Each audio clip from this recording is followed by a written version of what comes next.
Hello everyone, hope you all are good and safe. Our next topic is molecular mass and mole concept. पहले हम पढ़ने वाले हैं कि molecular mass क्या होता है और फिर next mole concept. Mole concept जो है बहुत ही important topic है.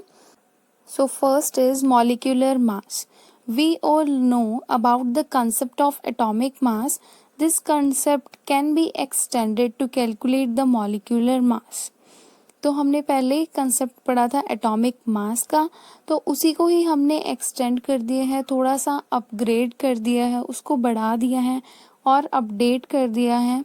और हम क्या करेंगे, वहीं से ही हम मॉलिक्यूलर मास को कैलकुलेट कर लेंगे. The molecular mass of a substance is the sum of atomic masses of all the atoms in a molecule of a substance. So molecular mass क्या होगा, एक substance का molecular mass क्या होगा, sum of the atomic masses of all the atoms in a molecule. यानी एक molecule में जितने भी atoms हैं उन सभी के मासेस को जब हम प्लस करेंगे तो हमें क्या मिलेगा, molecular mass of that substance. तो हम कैलकुलेट करके देखते हैं मॉलिक्यूलर मास. ठीक है, तो यहाँ पे हम किसका मॉलिक्यूलर मास फाइंड करेंगे, H2O यानी वाटर का. ठीक है, तो एटॉमिक मास ऑफ हाइड्रोजन का एटॉमिक मास क्या है, 1. और एटॉमिक मास ऑक्सीजन का क्या है, 16. ठीक है, तो हमें मॉलिक्यूलर मास निकालना है वाटर का. तो मॉलिक्यूलर मास क्या था, एटॉमिक मासेस, सारे जितने भी एटम्स प्रेजेंट हैं एक सब्सटेंस के, उन सब के एटॉमिक मासेस को प्लस कर देंगे तो हमें क्या मिलेगा, मॉलिक्यूलर मास. तो अब H2O फॉर्मूला है, तो फर्स्ट इज H. तो अब हाइड्रोजन के कितने हैं, मास क्या है, 1. और एटम्स कितने प्रेजेंट हैं, 2. तो 2 इंटू 1 कर दिया हमने. ठीक है, या फिर आप 1 + 1 करते तो भी 2 ही आता. ठीक है, तो जितने भी नंबर ऑफ एटम्स हैं उससे एटॉमिक मास को मल्टीप्लाई कर देंगे तो उतने एटम्स का मास जो है हमारे पास आ जाएगा. यानी हाइड्रोजन के 2 एटम्स का मास कितना होगा, 2U या 2 यूनिट्स. ओके, तो नेक्स्ट है हमारे पास ऑक्सीजन. अब ऑक्सीजन के कितने एटम है, सिर्फ 1, तो इसलिए हमने सिर्फ 1 से मल्टीप्लाई किया.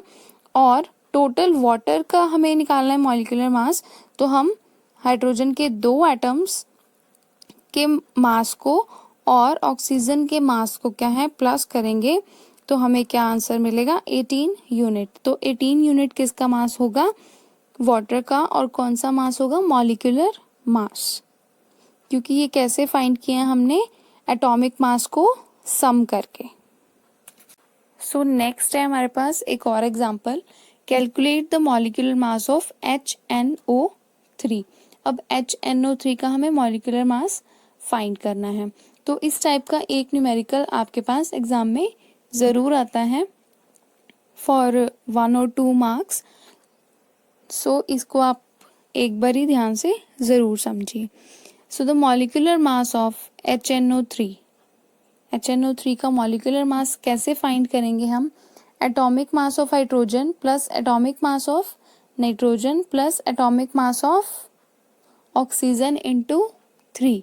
अब मैंने ऑक्सीजन के साथ 3 क्यों किया है, क्योंकि HNO3 में ऑक्सीजन के 3 एटम्स जो हैं प्रेजेंट हैं, इसलिए 3 एटम्स के मास को कंबाइन करेंगे हम नाइट्रोजन के 1 एटम के मास के साथ और हाइड्रोजन के 1 एटम के मास के साथ.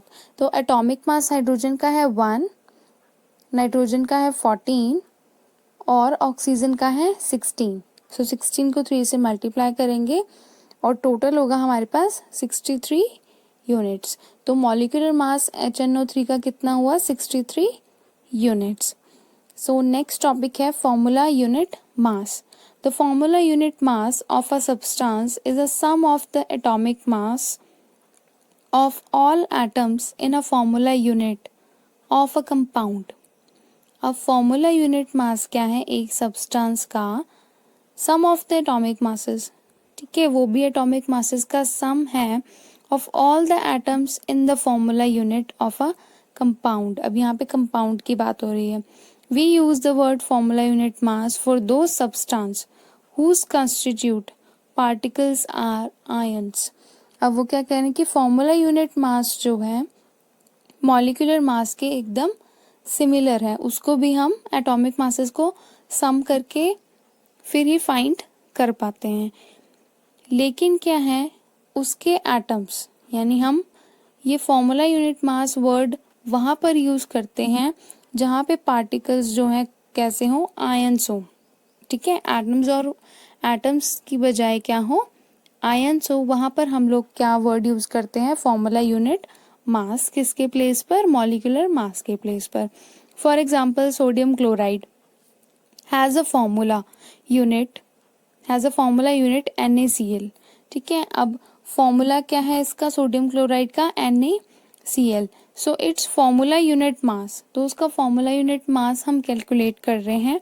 ठीक है, अब Na यानी सोडियम का क्या है एटॉमिक मास 23 यूनिट्स। ठीक है, दोनों एक ही है हमारे पास आयन, तो इसलिए 1 से मल्टीप्लाई। ठीक है, फिर क्लोरीन का है 35.5, इसलिए उसका भी 1 ही आयन प्रेजेंट है, तो इसलिए 1 से मल्टीप्लाई। ठीक है, टोटल किया तो ये मेरे पास फॉर्मूला यूनिट मास जो है वो आ गया। अब यहाँ पर NaCl में दोनों ही आयन्स थे।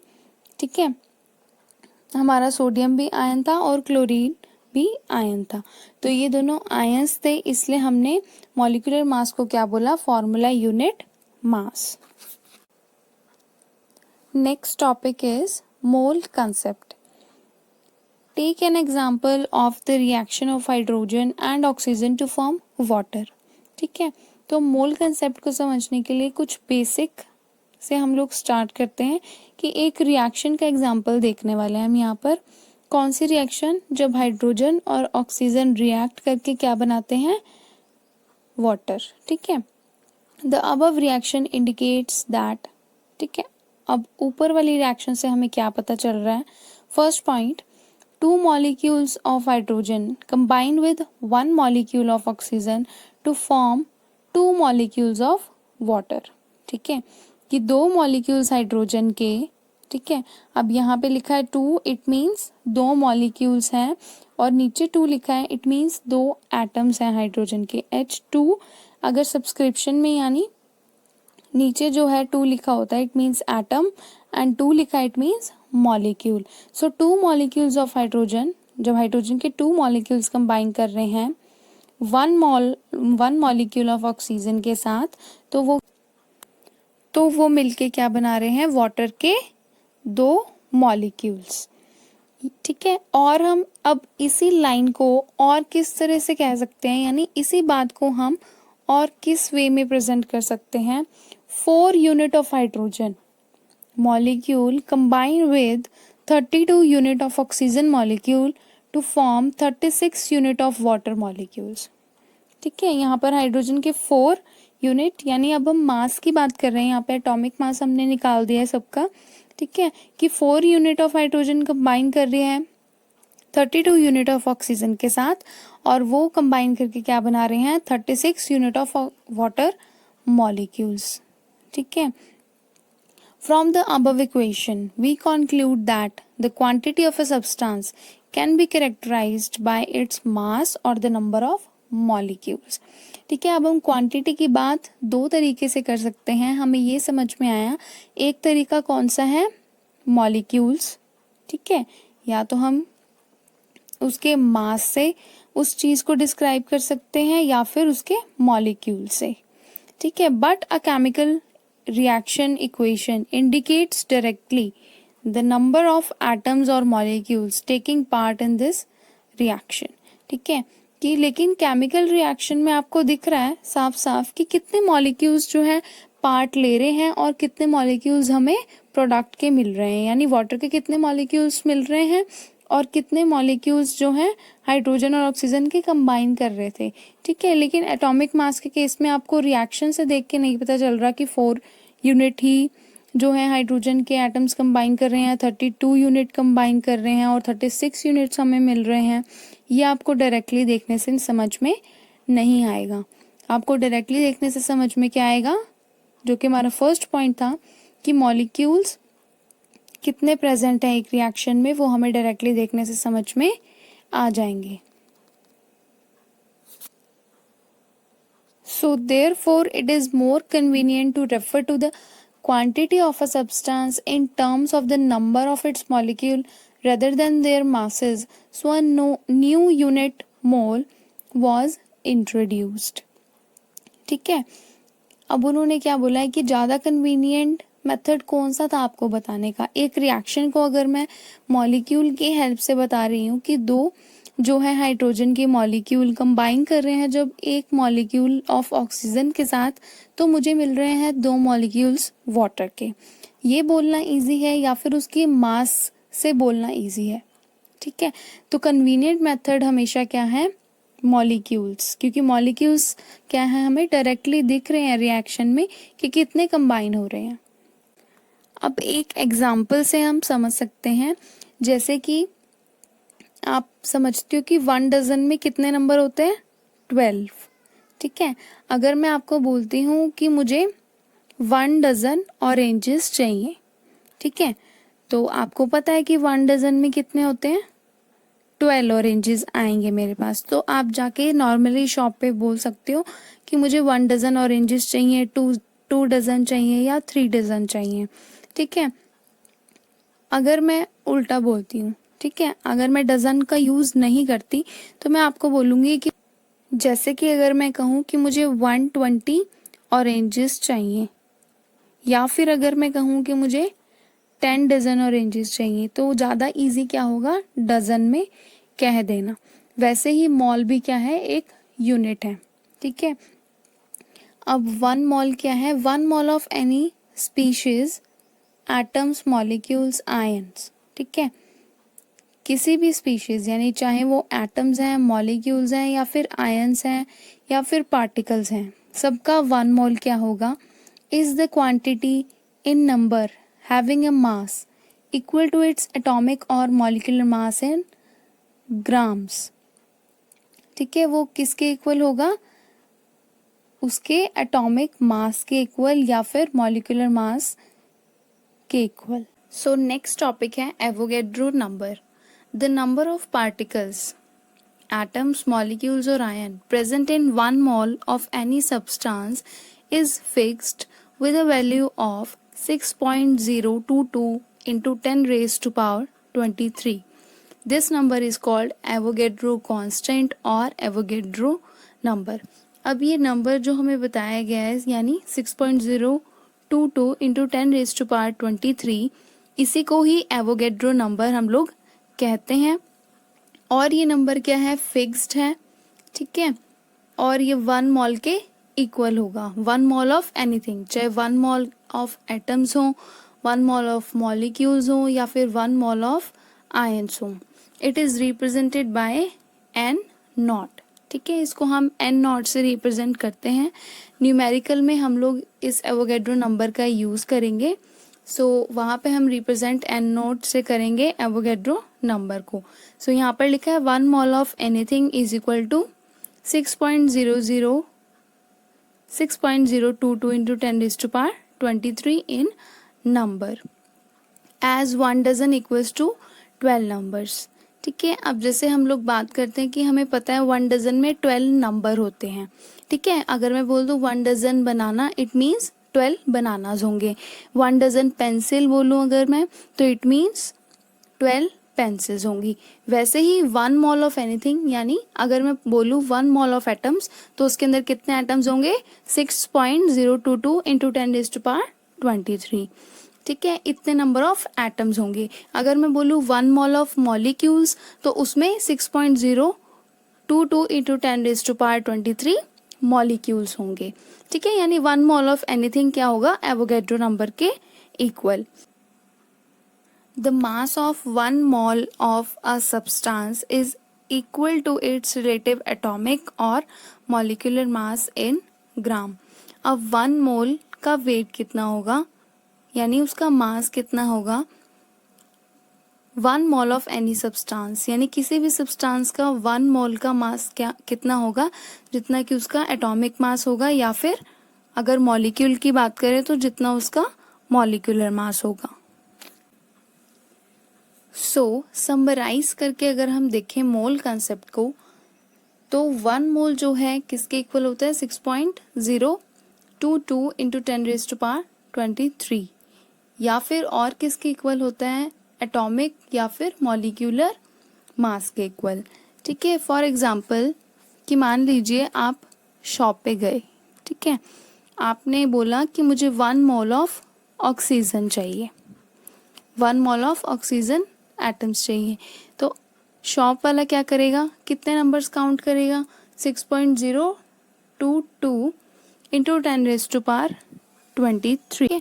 इतने नंबर्स या तो वो काउंट करेगा, इतने नंबर्स को काउंट करना उसके लिए डिफिकल्ट होगा। ठीक है, तो वो क्या कर सकता है कि एटॉमिक मास के भी इक्वल होता है। अब उसको पता है ऑक्सीजन का एटॉमिक मास क्या है, 16 ग्राम्स, ठीक है, या फिर 16 यूनिट्स। ठीक है, तो वो क्या करेगा, 16 यूनिट्स को यानी 16 ग्राम्स वो वेट कर लेगा वेटिंग मशीन पे और उतने ऑक्सीजन दे देगा। वो भी कितने होगी, 1 मोल। ठीक है, सो ऑक्सीजन जो है ऐसे शॉप पे नहीं मिलती है। ठीक है, तो आपको जो है ऐसे शॉप पे जाकर नहीं बोलना है कि मुझे 1 मोल ऑक्सीजन या 1 मोल हीलियम, सोडियम कुछ भी दे दीजिए। ठीक है, क्योंकि ये मोल जो है जनरली हम इसको यूज़ नहीं करते हैं मोल यूनिट को। सो ये थी साइंस की टर्म्स में। Next is notes for numerical. अब न्यूमेरिकल को सॉल्व करने से पहले कुछ चीज़ों की नोटेशंस और सिंबल्स हमें पता होने चाहिए, वो यहाँ पर मेंशन्ड है। नंबर ऑफ मोल्स को हम किससे रिप्रेजेंट करते हैं, स्मॉल एन से। गिवन मास को स्मॉल एम से। मोलर मास को कैपिटल एम से रिप्रेजेंट करेंगे। गिवन नंबर ऑफ पार्टिकल्स को एन से और एवोगैड्रो नंबर को एन नॉट से। अब यहाँ पर फ्लो चार्ट में हम देखेंगे कि कौन कौन से टाइप के न्यूमेरिकल हमें सॉल्व करने के लिए एग्जाम में आ सकते हैं। फर्स्ट है फाइंड नंबर ऑफ मोल्स। या तो हमें नंबर ऑफ मोल्स फाइंड करने होंगे, या मास फाइंड करना होगा, या फिर नंबर ऑफ पार्टिकल्स फाइंड करने होंगे।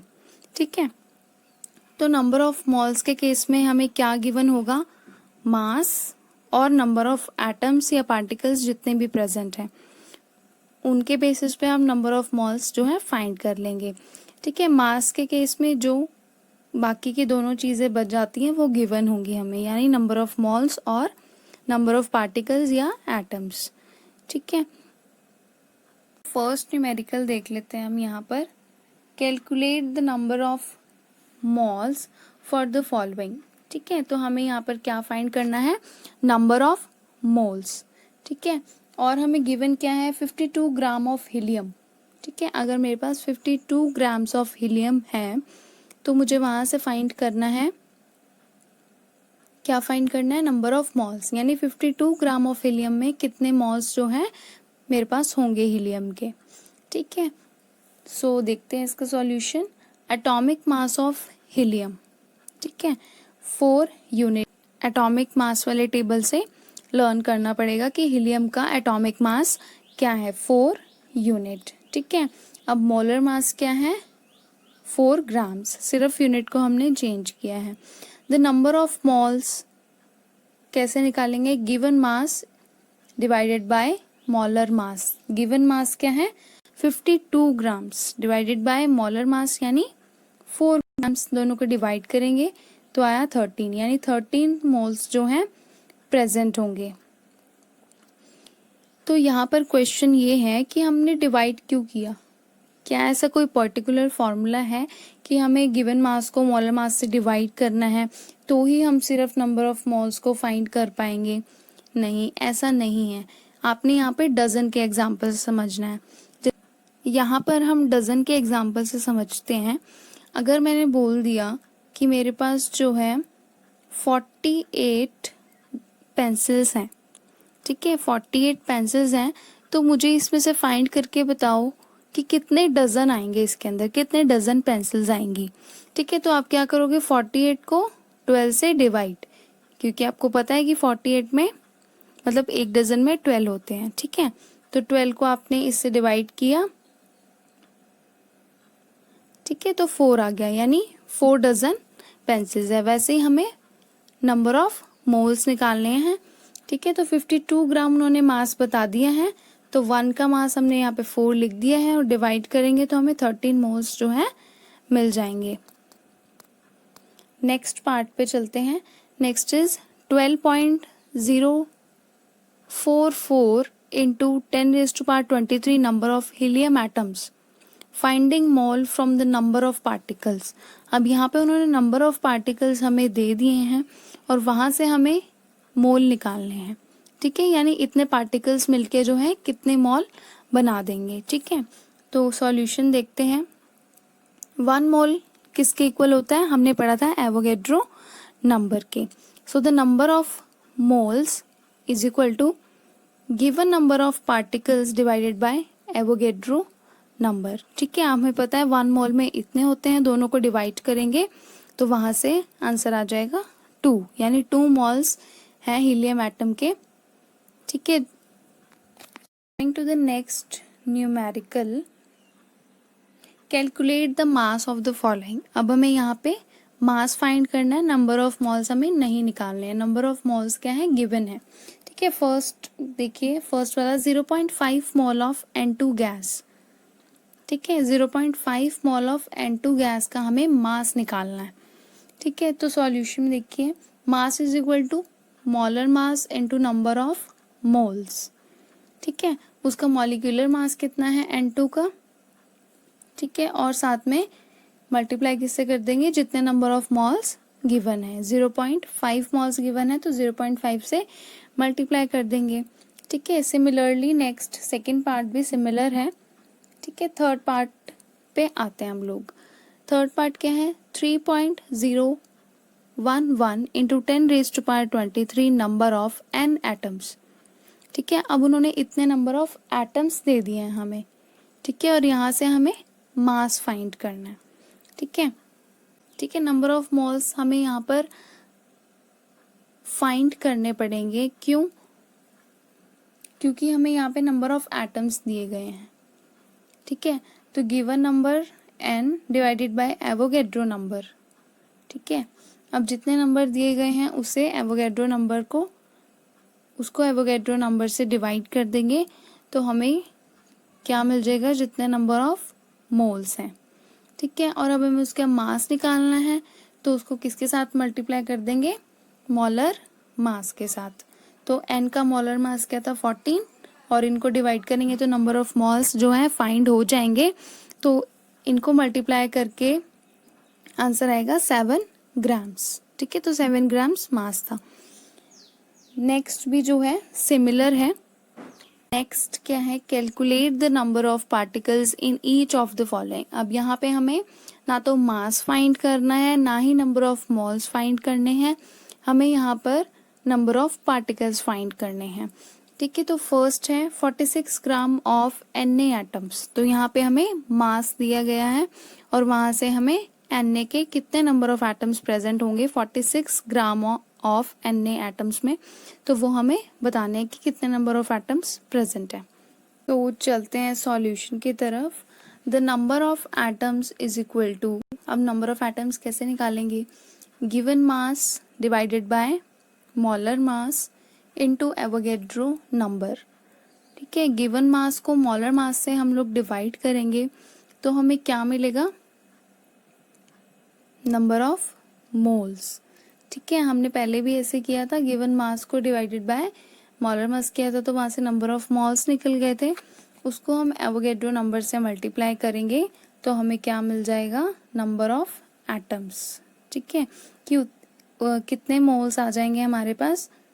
अब देखिए 46 है यहाँ पर, गिवन मास हमें 46 दिया गया था और Na का जो है मॉलिक्यूलर मास 23 होता है। तो इसको जब हम डिवाइड करेंगे तो क्या आएगा 2, यानी 2 मोल्स प्रेजेंट है इसमें। 2 इंटू एवोगेड्रो नंबर, देन वो आ जाएगा मल्टीप्लाई करके 12 इंटू 12.044 इंटू 10⁻ 23, यानी इतने एटम्स जो है 46 ग्राम ऑफ Na एटम्स में प्रेजेंट है।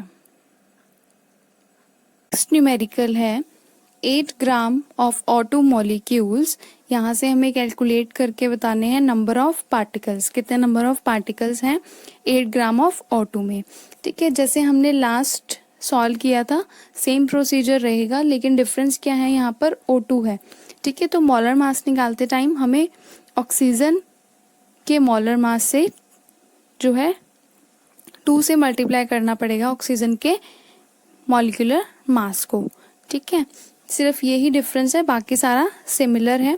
थर्ड है 0.1 मॉल ऑफ कार्बन एटम्स। अब यहाँ पे नंबर ऑफ मॉल्स ही बता दिए हैं और हमें बताना है कि उसके अंदर कितने नंबर ऑफ पार्टिकल्स हैं। तो यहाँ पे हमें नंबर ऑफ मॉल्स भी पहले फाइंड करने की ज़रूरत नहीं है, सिर्फ जितने नंबर ऑफ मॉल्स दिए हैं उसको एवोगेड्रो नंबर के साथ मल्टीप्लाई करके हम इसका आंसर फाइंड कर सकते हैं directly. So thank you everyone for watching.